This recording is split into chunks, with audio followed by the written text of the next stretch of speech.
Hi, I'm Max. The Great Gatsby by Francis Scott Fitzgerald. Chapter 2. I went to New York with Tom by train one Sunday afternoon. When they stopped at drawbridge to let both through, Tom suddenly jumped up. "Come on," he said. "I want you to meet my girl."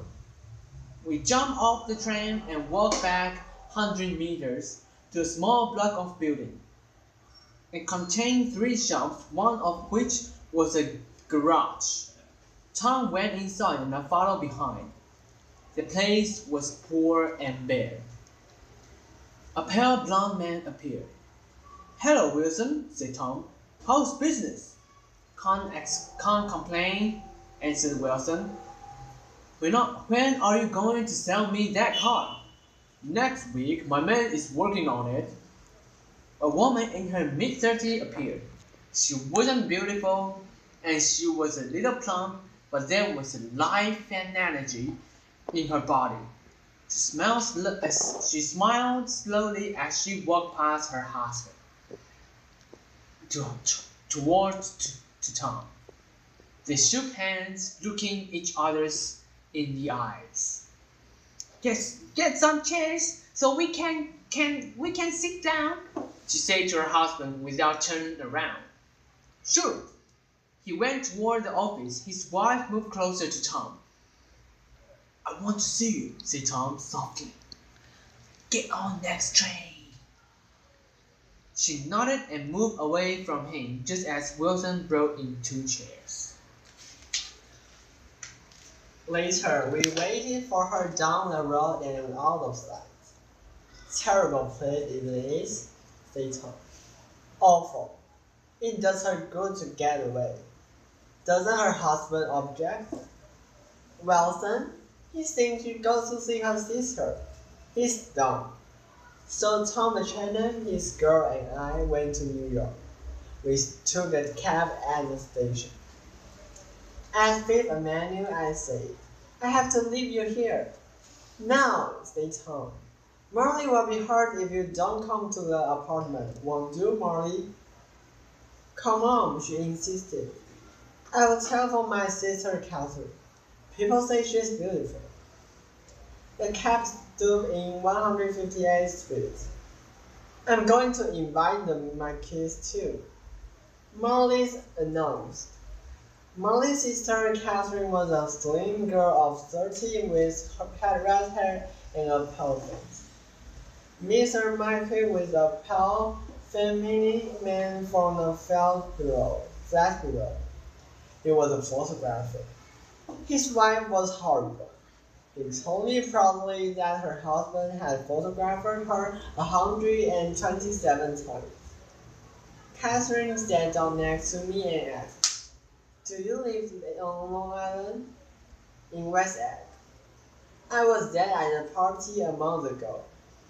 At the house that belongs to a man named Gatsby. Do you know him?" "I live next door to him. They say he's one of Kaiser Wilson's nephews. That's where all his money comes from." "I would like to take some photos on Long Island," Mikey said, "but I need a contact there." "Ask Molly," said Tom and laughed. At that moment, Mrs. Wilson came in with a tray. "Molly, give McGee a letter of introduction to your husband so he can do some studies of him." Catherine whispered to me, "They both hate the person. They are married too. I think they should get a divorce and marry each other." I looked at her in surprise. "It's Tom's wife. What's keeping them apart?" she went on. "She's a Catholic, and she doesn't believe in divorce." Daisy was not a Catholic, and I was shocked at this lie.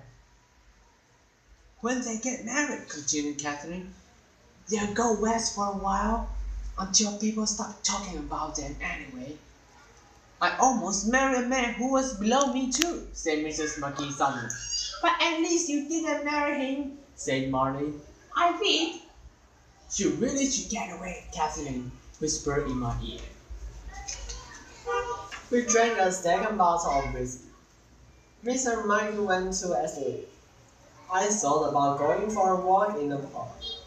But each time I tried to leave, I was pulled into another argument which stopped me.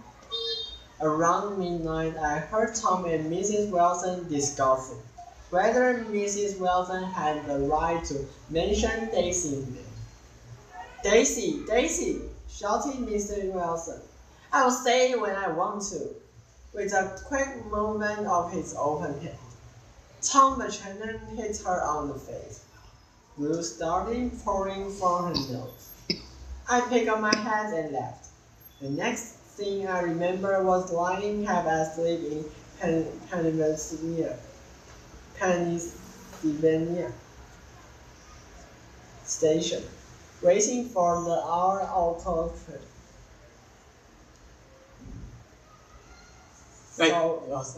So we beat on, both against the current, borne back ceaselessly into the past.